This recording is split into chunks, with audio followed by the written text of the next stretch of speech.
पिता परमात्मा पूर्ण ब्रह्म सारी सृष्टि के रचनहार कुल मालिक। कबीर साहब, कबीर देव, परम अक्षर ब्रह्म, ये हमारे सब के पिता हैं, ये हमारे जनक हैं। अपने के लिए अपने ही दुखी हुआ करते हैं। हम यहाँ काल के लोक में महादुखी हैं, कोई भी प्राणी सुखी नहीं है। लेकिन हमने इस झूठे सुख को सुख मान रखा है। परमेश्वर कबीर जी याद दिलाते हैं कि इस झूठे सुख को सुख है ये मान रहा मनमोद, ये सकल चबीना काल का, कुछ मुख में कुछ गोद। ये सब संसार काल आहार है। इस काल भगवान को, 21 ब्रह्मांड के स्वामी को श्राप लगा हुआ है 1 लाख मानव शरीरधारी प्राणियों के नित आहार करने का। इस स्थूल शरीर के अंदर एक सूक्ष्म शरीर है। उस सूक्ष्म शरीर के अंदर हम एक जीवन में जितना भी आहार करते हैं और जितने भी हम व्यसन विकार करते हैं, उन सब का सूक्ष्म अंश समा जाता है। उस सूक्ष्म शरीर को एक बहुत बड़ी पत्थर की शिला है, स्वयं प्रज्वलित है, और उसके ऊपर ये भून कर खाता है। 1 लाख मानव शरीरधारी प्राणियों का नित आहार करता है। श्रीमद् भगवत गीता जी अध्याय नंबर 11 के श्लोक नंबर 32 में ये स्वयं स्वीकार करता है। गीता ज्ञानदाता श्री कृष्ण जी में प्रवेश करके बोल रहा है कि मैं काल हूँ और अब इन सभी लोगों के नाश करने के लिए, इनको खाने के लिए आया हूँ, प्रवृत्त हुआ हूँ। श्रीमद् भगवत गीता अध्याय नंबर 11 श्लोक 21 में अर्जुन स्वयं कह रहा है कि हे भगवान, मैं देख रहा हूँ आपके मुंह में ये सिद्धों के टोल, झुंड के झुंड, समुदाय के समुदाय आपके मुख में जा रहे हैं। आप ऋषियों को भी खा रहे हो, आप सिद्धों को भी खा रहे हो, आप देवताओं को भी खा रहे हो, और ये पूरा संसार आपके मुख में समा रहा है। कुछ आपकी दाढ़ों में लटके हुए हैं और ये सिद्धों के समुदाय आपके सामने मंगल कामना कर रहे हैं, वेदों के स्तोत्रों से आपकी स्तुति कर रहे हैं, अपने जीवन की भीख मांग रहे हैं, आप इनको भी खा रहे हो। तब ये कहता है मैं काल हूँ अर्जुन, अब इनको खाने के लिए प्रवृत्त हुआ हूँ। श्री कृष्ण काल नहीं थे। श्री कृष्ण जी ने पहले कभी अपने आप को काल नहीं कहा और इस महाभारत के युद्ध के बाद अपने आप को कभी काल नहीं कहा। परमेश्वर कबीर देव जी ने आके हमें बताया है कि तुम भयंकर स्थान पर रह रहे हो। आप जी को सुनियोजित षड्यंत्र के तहत इस काल ने उलझा रखा है, फंसा रखा है। ये जीव सतर की सोच नहीं है कि षड्यंत्र को समझ सके। परमेश्वर ने स्वयं आकर के इस काल के जाल को हमारे सामने सार्वजनिक किया है, इसका पर्दाफाश किया है। इस काल के जाल से निकलने के लिए परमात्मा ने वो यथार्थ ज्ञान दिया है। सतलोक जाने के लिए अर्थात आध्यात्मिक साधना करके परमेश्वर का लाभ प्राप्त करने के लिए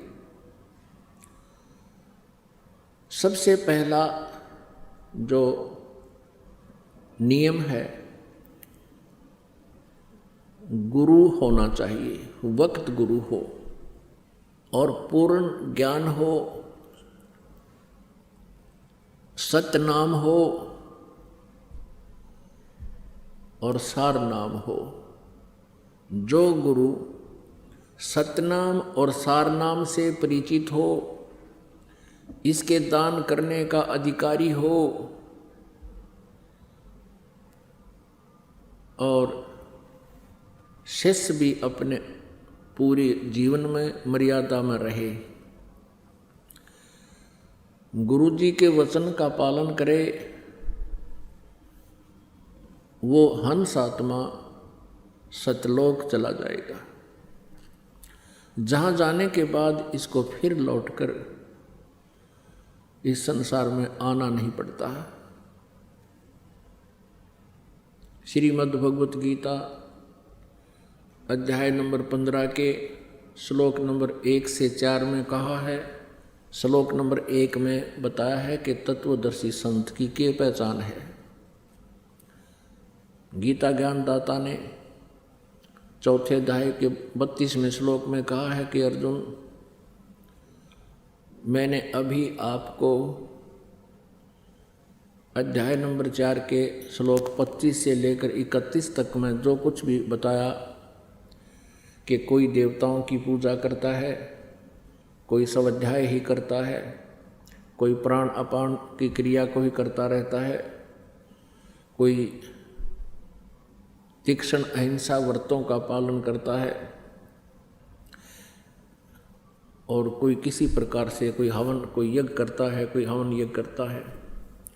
तो ये सभी यज्ञ अर्थात यज्ञ मीन धार्मिक अनुष्ठान साधनाएं, सभी व्यक्ति अपनी अपनी साधना को पाप नाशक जानकर करते हैं। यदि इनको ये पता लग जाए कि साधनाएं ठीक नहीं है तो फिर कोई नहीं करे। इसलिए गीता जी अध्याय नंबर 4 के श्लोक नंबर 32 में कहा कि जिन साधनाओं के विषय में, जिन यज्ञों अर्थात धार्मिक अनुष्ठानों के विषय में अभी जानकारी दी है, इससे अन्य यथार्थ जो भक्ति मार्ग है, यज्ञों की जानकारी है, यज्ञ माने धार्मिक अनुष्ठानों की जानकारी है, वो सच्चिदानंद घन ब्रह्म की वाणी में विस्तार से कहा है। वो तत्व ज्ञान है। इन्होंने अनुवादकर्ताओं ने यहाँ त्रुटि की है, मिस्टेक कर रखी है। मूल संस्कृत में ब्रह्मणे मुखे एक अक्षर है, ब्रह्मणे मुखे। इन्होंने ब्रह्मणे मुखे का अर्थ कर रखा है वेद की वाणी नहीं। ब्रह्मणे माने सच्चिदानंद घन ब्रह्म यानी परम अक्षर ब्रह्म। मुखे माने उसके मुख के द्वारा उच्चारित उस वाणी में, उस अमृत वाणी में है। ये धार्मिक अनुष्ठानों की जानकारी विस्तार के साथ कही गई है, वो तत्व ज्ञान है। उस ज्ञान को तू तत्वदर्शी संतों के पास जाकर समझ, चौथे अध्याय के 34वें श्लोक में। और वो तत्वदर्शी संत तुझे उस परमात्म तत्व का ज्ञान कराएंगे। अब गीता ज्ञानदाता अपने से अन्य किसी अन्य परमात्मा के विषय में जानकारी के लिए यहाँ कह रहा है। उसके लिए बताया 15वें अध्याय के एक श्लोक में कि जो उल्टे लटके हुए संसार रूपी वृक्ष की सभी पार्ट्स, सभी विभाग बता दे। जड़ कौन भगवान है, तना कौन है, डार कौन है, शाखा कौन, पत्ते क्या है। सवेदवित वो वेद के तात्पर्य को जानने वाला है,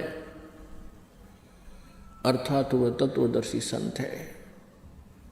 परमेश्वर स्वयं आते हैं। कबीर देव जी, कबीर साहब, वो काशी वाले धानक, वो काशी वाले दुल्हा, प्रत्येक युग में आते हैं। वो पूर्ण ब्रह्म है, परम अक्षर ब्रह्म है। वो स्वयं ही आकर के यहाँ एक तत्वदर्शी संत की भूमिका करते हैं और एक नेक नागरिक की भूमिका भी वही करते हैं। एक नेक शिष्य की भूमिका भी वही करते हैं कि एक सुयोग्य शिष्य में कैसी क्वालिटी होनी चाहिए, कैसी विनम्रता होनी चाहिए, कैसे सद्गुण होने चाहिए, कैसे विकार रहित होना चाहिए। और तत्वदर्शी संत की भूमिका भी वही करते हैं। परमात्मा तो वही है ही है,